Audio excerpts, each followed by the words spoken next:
इस कार्यक्रम के पुण्यार्जक हैं Bhamashah Shriman Saubhagyamal ji Kataria, Shri Rajendra ji Kataria, Shrimati Neelam Devi, Rohan, Amita, Raunak, Manas Kataria, Ahmedabad. Insurance brokers private limited, Kataria insurance brokers private limited. बीमा से संबंधित सभी प्रकार की सेवाओं के लिए संपर्क करें। Toll free number 1800-270-9080, 7069103000। Mail ID support@policyleader.co.in, enquiry@kataria.co.in, online @policyleader.co.in। बाहर से कुछ भी लेना नहीं है,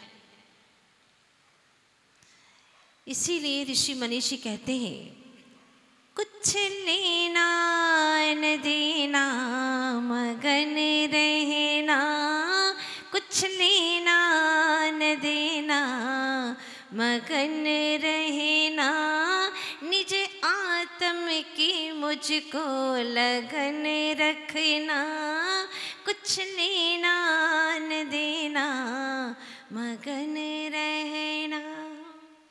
जो मुझे सुख चाहिए, शांति चाहिए, आनंद चाहिए, वो सब कुछ मेरे पास में है, लेकिन उसे अनजान है।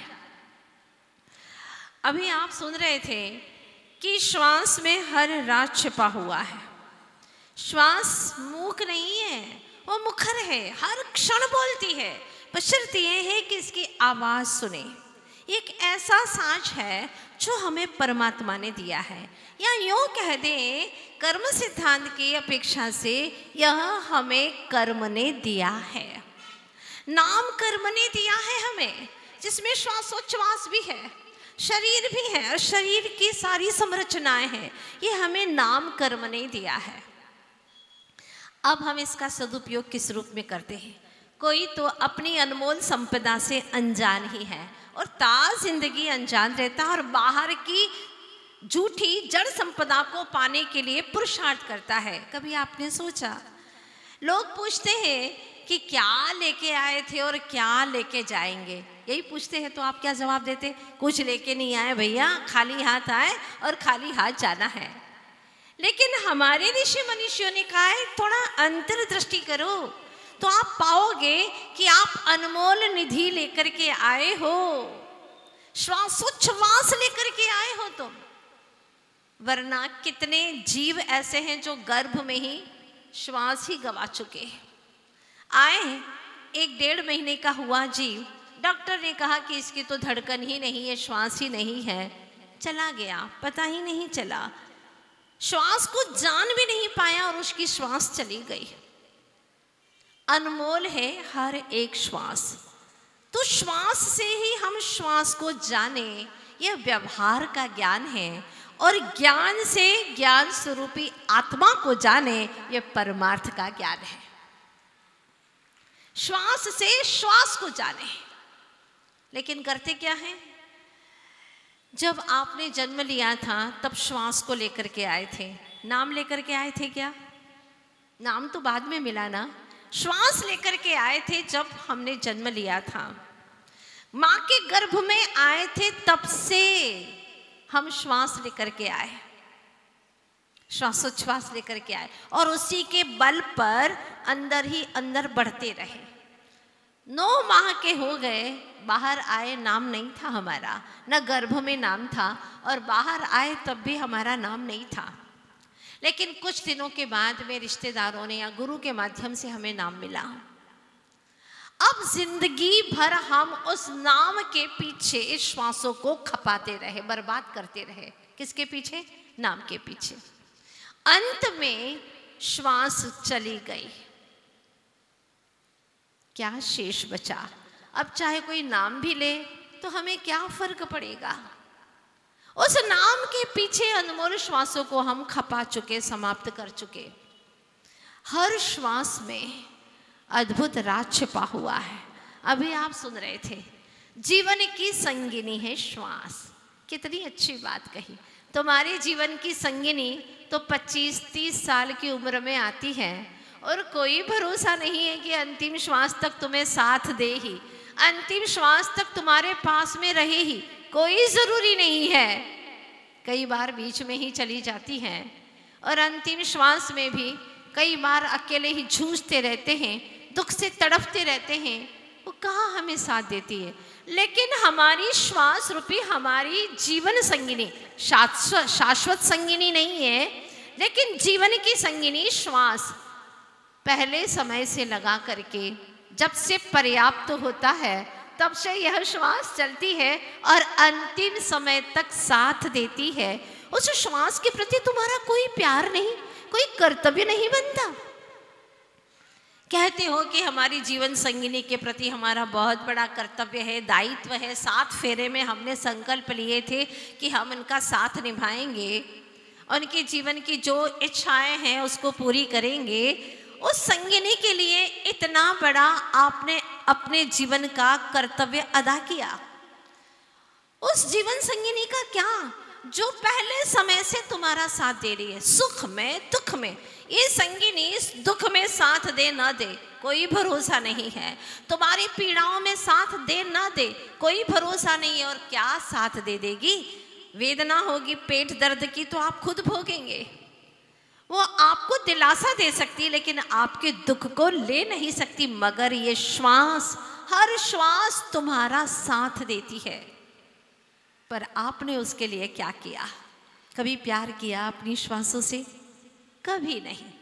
मैं बचपन से सोचा करती थी कि चूंकि बचपन से ही साधु संतों का समागम मिला और शास्त्राभ्यास करने का अवसर प्राप्त हुआ, तो ग्रंथों में मैं बचपन से पढ़ती आ रही थी। मुझे इसका रहस्य ज्ञात नहीं था कि आखिर आचार्य भगवान ऐसा क्यों लिखते। जहाँ पर 9 बार नमोकार मंत्र का कायोत्सर्ग करना है वहां पर लिखते हैं श्वासोच्छ्वास कीजिए, 27 बार श्वासोच्छ्वास कीजिए। आज भी ग्रंथों में यही लिखा है, चाहे मूलाचार हो चाहे प्रतिक्रमण पाठ हो, सभी में यही लिखा रहता है कि 27 बार श्वासोच्छ्वास करिए। तब हमने गुरुजनों से पूछा कि ये 27 बार श्वासोच्छ्वास का क्या मतलब है।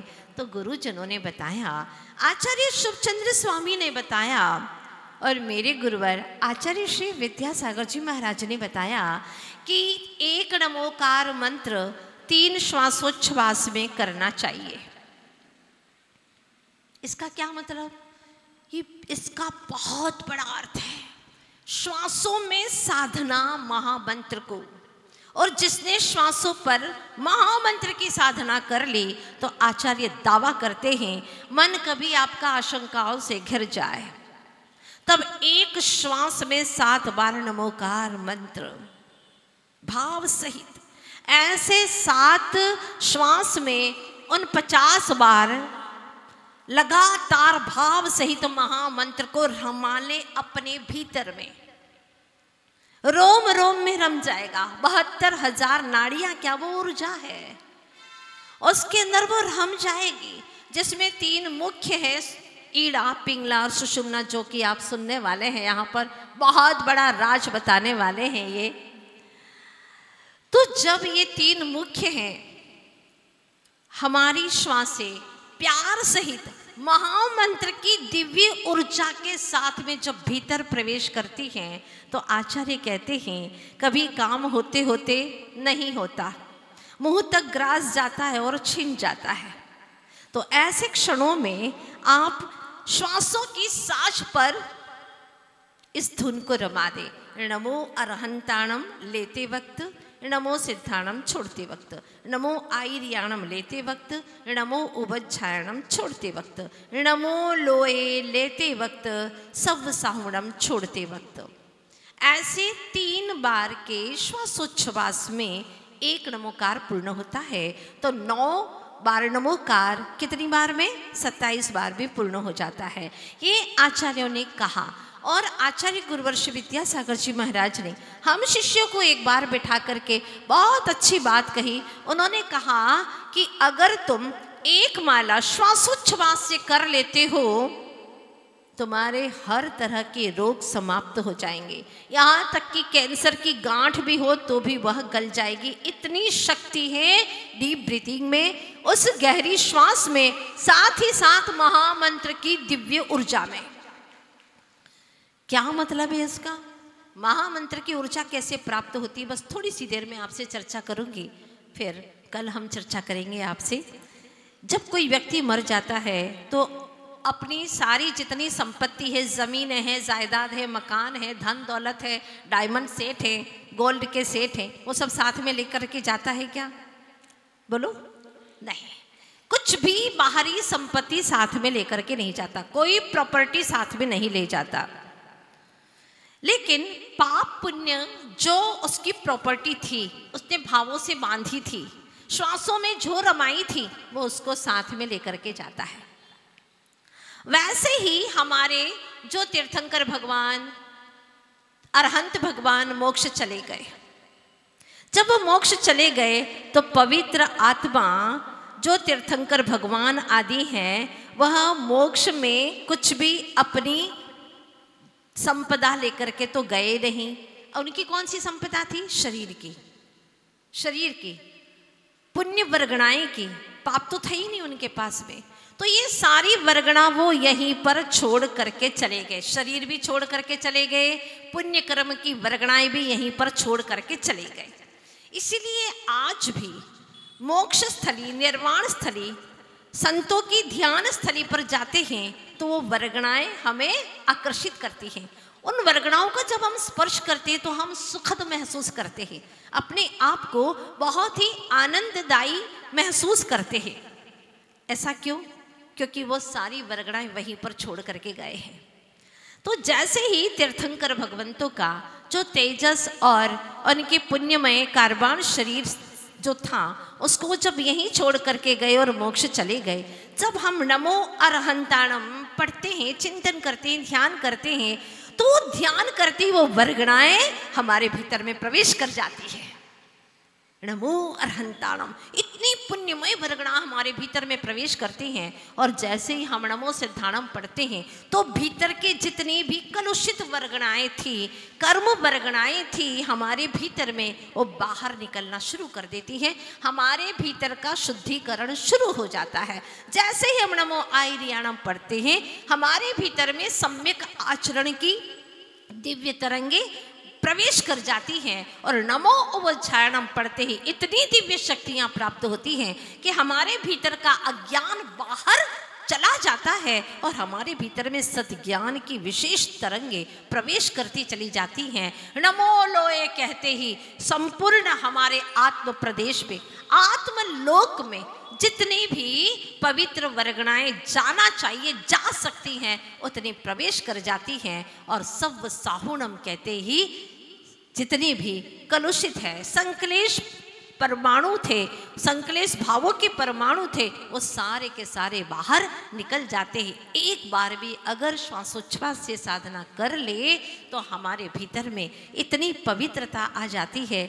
आचार्य कहते हैं जब भी कभी आपका बीपी हाई हो जाए तो नॉर्मल करने के लिए आचार्यों ने ये सब चीज़ें बताई हैं, लेकिन हम जानते नहीं हैं, करते नहीं हैं, बाहर की ओर भागते हैं, डॉक्टर के पास जाते हैं और बाहर के सारे उपचार करते रहते हैं। उससे ठीक हो या ना हो, एक बीमारी ठीक हो लेकिन अनेकों बीमारियां और उत्पन्न हो जाती हैं। इसलिए आचार्यों ने कहा है अकेले चलो, तुम्हारे पास में सब कुछ है। Flight of the alone to the alone, अकेले की तरफ अकेले की यात्रा करो। चल अकेला चल, अकेला चल अकेला, तेरा सब कुछ तेरे पास है, चेतन चल अकेला। कितनी अच्छी बात कही है। तेरा सब कुछ तेरे पास में है, कुछ भी तुझे बाहर में लेने की ज़रूरत नहीं है। बशर्ते यह है कि एक श्वास में एक पद ही पढ़े, बस नमो अरहंताणम इतना भावों से रमा रमा करके पढ़ लें और फिर पढ़ते पढ़ते पढ़ते पढ़ते एकदम शांत। अभी मैंने 3 दिन पहले ही इसका उपयोग किया। जैसे ही नापा मुझे लग रहा था सिर बहुत भारी हो रहा है, चक्कर से आ रहे हैं, देखा 155 बीपी था। बहनों ने कहा माता जी क्या करें? मैंने कहा कुछ नहीं करना, एकदम मौन हो जाओ सब लोग। और मैंने लेट करके शांति से देह को शिथिल करते हुए मात्र एक श्वासोच्छ्वास में एक पद पढ़ा, एक पद। 3 मिनट के अंदर जैसे ही अब मैंने कहा अब नाप लो, और जैसे ही नापा तो 130 बीपी आ गया। ये सच्चाई है। हमारे आचार्य कभी असत्य भाषण नहीं करते, बस हमें विश्वास चाहिए। अमल करना है और पुरुषार्थ करना है। तो अभी इन दिनों में आप जो कुछ भी सीखेंगे, बहुत कुछ सीखने को मिलेगा। 3 दिन में आप पूरी जिंदगी जीने की कला सीख लेंगे, ये मेरा विश्वास है। लेकिन सीखने के बाद में घर जाकर के आपने डायरी को रख दिया, ऐसे ही खूंटी पर टांग दिया बैग, कभी देखा ही नहीं, तो ज्ञान अभ्यास से प्राप्त होता है। अनाभ्यास से कुतो विद्या, अनाभ्यास से विद्या प्राप्त नहीं होती है। बार बार आप अभ्यास करते चले जाएंगे, मुझे विश्वास है आपको बहुत अच्छा ज्ञान होगा और आपको लगेगा ये चातुर्मास भी हमारा सार्थक हो गया इस स्वर विज्ञान के माध्यम से। इन सब भव्य आत्माओं को अंतर का ज्ञान हो, आत्मज्ञान हो और स्वर का ऐसा डीपली ज्ञान हो कि स्वर से ईश्वर प्राप्त हो जाए, ईश्वर का दर्शन हो जाए। स्वर में ही ईश्वर छिपा है, मूक माटी महाकाव्य में कहा है। आगे की श्रृंखला में बताऊंगी। आज सिर्फ इतना कि जब तक राज नहीं खुल पाए, जब तक राज नहीं खुल पाए तुम अपना आवास सजा लो। जब तक आश नहीं थक पाए तुम अपना विश्वास जमा लो। न जाने कब कफन तुम्हारी, न जाने कब कफन तुम्हारी आकर मिट्टी को ढक जाए। जब तक श्वास नहीं छिन पाए तुम अपना इतिहास बना लो, तुम अपना इतिहास बना लो। Bhamashah Shriman Saubhagyamal ji Kataria, Shri Rajendra ji Kataria, Shrimati Neelam Devi, Rohan, Amita, Raunak, Manas Kataria, Ahmedabad. Insurance brokers private limited, Kataria insurance brokers private limited. बीमा से संबंधित सभी प्रकार की सेवाओं के लिए संपर्क करें। Toll free number 1800-270-9080, 7069103000। Mail ID support@policyleader.co.in, enquiry@kataria.co.in, online@policyleader.co.in।